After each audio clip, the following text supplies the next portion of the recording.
that was initially found in the holy place of the tabernacle of Moses. Now a time came when God summoned Moses to heaven and showed him the pattern of the tabernacle in heaven and asked Moses to replicate it on the earth. And it happens to be that one of the things that Moses saw in heaven that Moses replicated on the earth was the menorah, the 7 candlestick. Amen and amen. Now let me say this.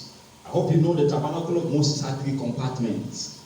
There was the outer court, there was the holy place, but there was also the holy of holies. God did it in that way to symbolically speak of the human being, because man is a tripartite being: spirit, soul, and body. You know, the tabernacle is a dwelling, is a habitation of God. And you know, Paul says that our bodies are the what? Are the temple of God. So just as the tabernacle had 3 compartments, the outer court, the holy place, and the holy of holies, so also we as the tabernacle of God have 3 compartments. Okay, we have the body, we have the soul, then we have the spirit. Amen and amen. So the body speaks of the outer court, the soul speaks of the holy place, and then the spirit speaks of the holy of holies. It happens to be that the menorah is one of those furniture you find in the holy place. Amen and amen. Remember, in the outer court there are 2 furnitures. 2 furniture you find there. You find the laver, you find the brazen altar. And when you get to the holy place, that's where you find the menorah. Then you find the altar of incense, table of incense. So the altar of incense, then you find the table of shewbread. When you get to the Holy of Holies, that's where you find the ark. Okay? With the mercy seat covering it. And upon the mercy seat, you find the cherubim, 2 cherubim facing each other. Amen and amen. Now, there is something that is so fascinating about the menorah. If we check all the furniture in the tabernacle, either in the holy place, either in the outer court, or in the Holy of Holies, when God asked Moses to craft this furniture, God will say, make it. Make it. Make it. When you hear say make it, it means they are neuter.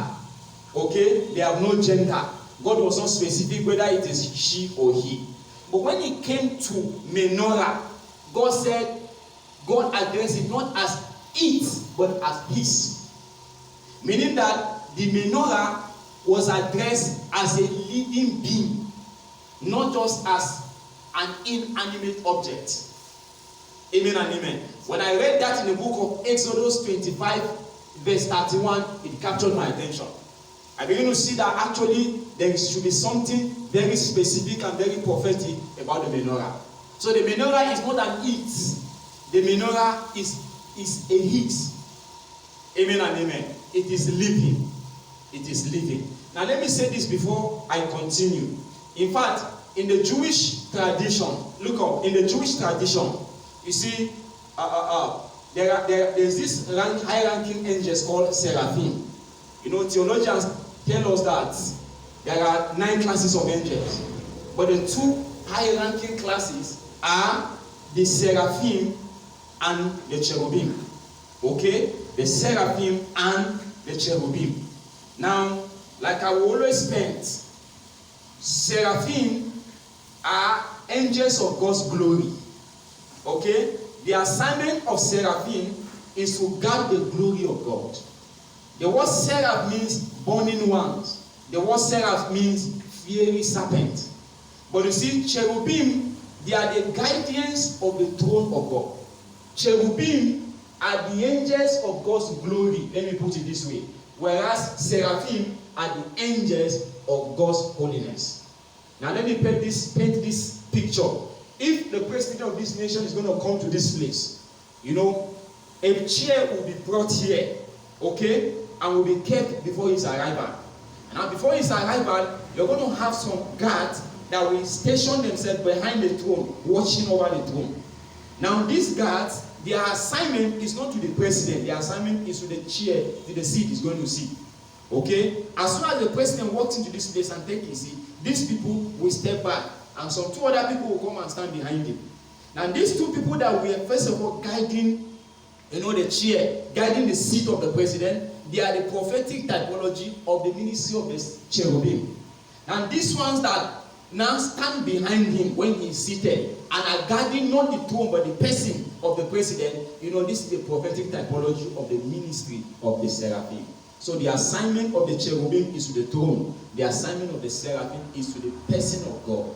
That is why I said the assignment of the cherubim is to guard the glory of God. Because when you talk about the throne of God, you are talking about the glory of God. The throne of God speaks of his glory. Amen and amen. But you see, when you talk about, you know, the person of God, you are talking about his holiness. So seraphim guard the holiness of God, whereas cherubims guard the glory of God. Amen and amen. In Jewish oral tradition, they see the menorah as a prophetic picture of the seraphim. Remember, I say seraphim means the burning ones. And what do you do with the menorah? Fire. It speaks of fire. Now, seraphim have 6 wings. Okay? Now, look up. If this is the head of the seraph, okay? These are 3 wings. These are 3 wings.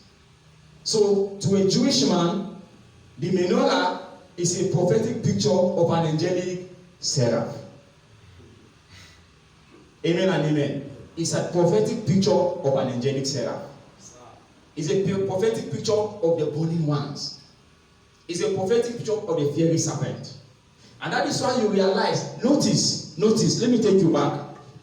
And remember, in the tabernacle of Moses, where you find the menorah, it's not in the outer court. It's not in the Holy of Holies. But where do you find the menorah? You find the menorah in the holy place.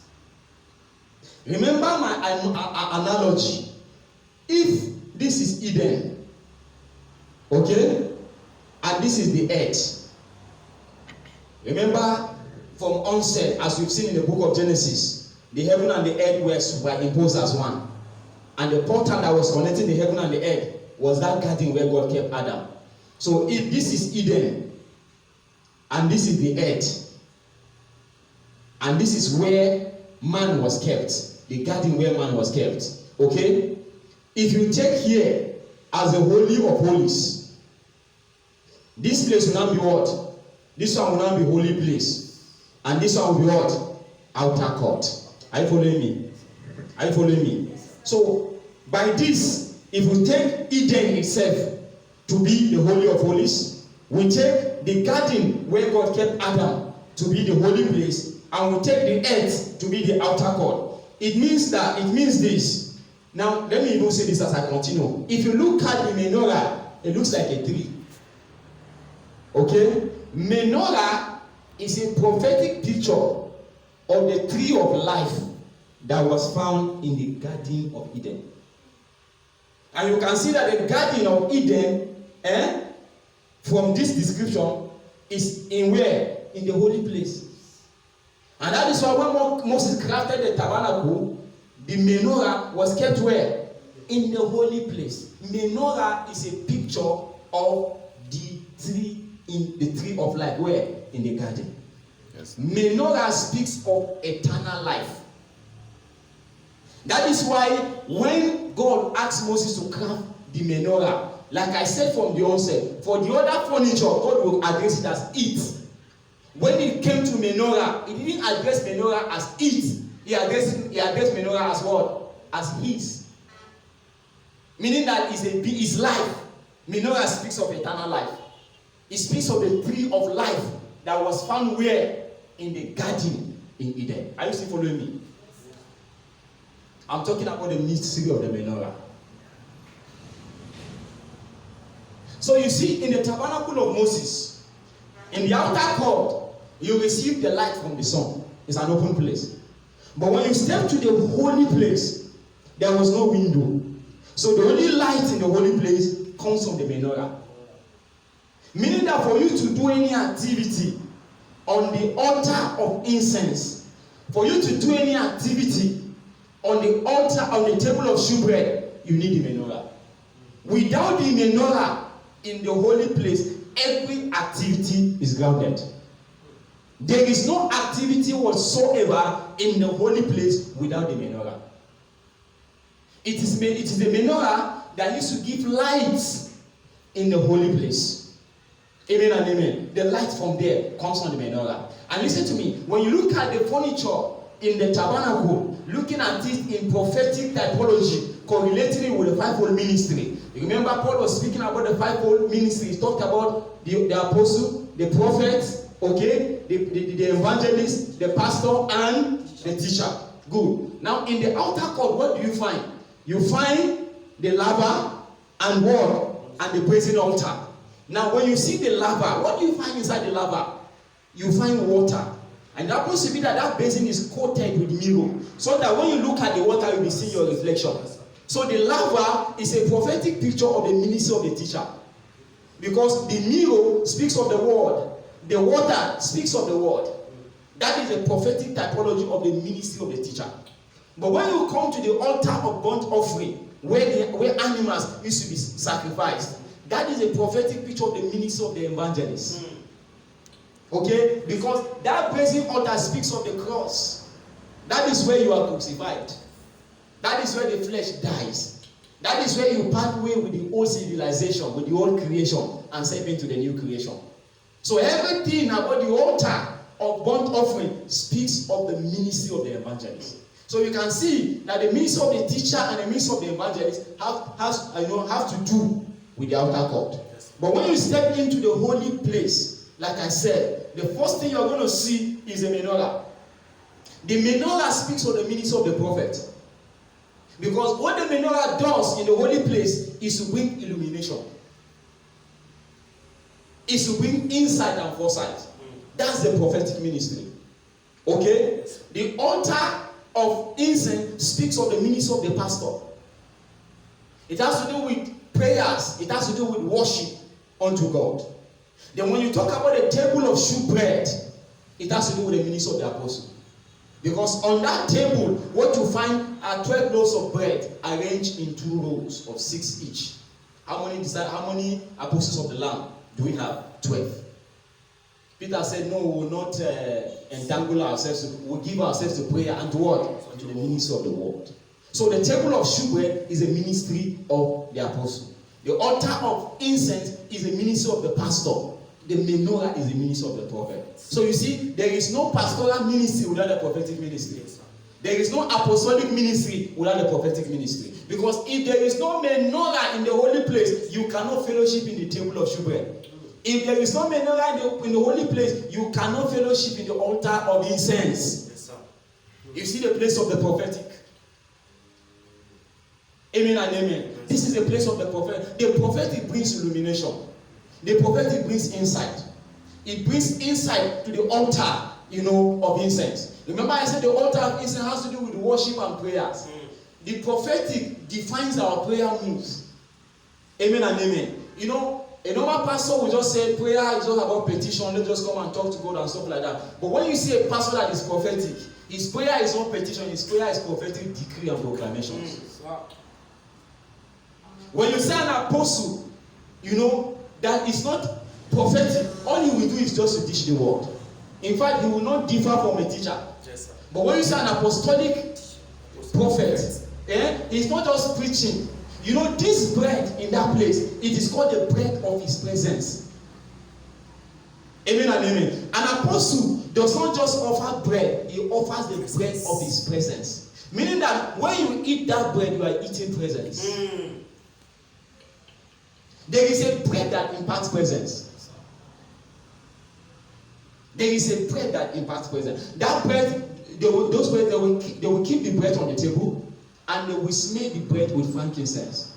And the bread will be on the table for 6 days. On the 7th day, if there are still remnant, they will pack it, bring another one. 7 days. Amen and amen. They will change it. Now, what we are having in this season and time is that the menorah in many Christian cycles, the light over menorahs in many Christians has gone off. And what God is doing prophetically in this season is that God is lighting menorahs. As God is lighting menorahs, what you begin to see unfolding in the body of Christ is that you are going to start seeing prophetic worship. You are going to start seeing prophetic prayers. People will not just be praying, their prayer will be prophetic. It will be decrees. It will be chants. It will be proclamations that will be going forth. That's what is going to be happening in this season, because God is lightening the menorahs. And even you listening to me, you are a menorah. And what God is doing in this season, that God is lightening you. Amen. So then you will see that illumination will come. Amen. Understanding will come. Amen. You will pick scripture, so maybe there will be light. Amen. So maybe there will be insight. Amen. Understanding will just open. Amen. Why? Because God is lightening his menorahs in this season and in this time. So you can see how prophetic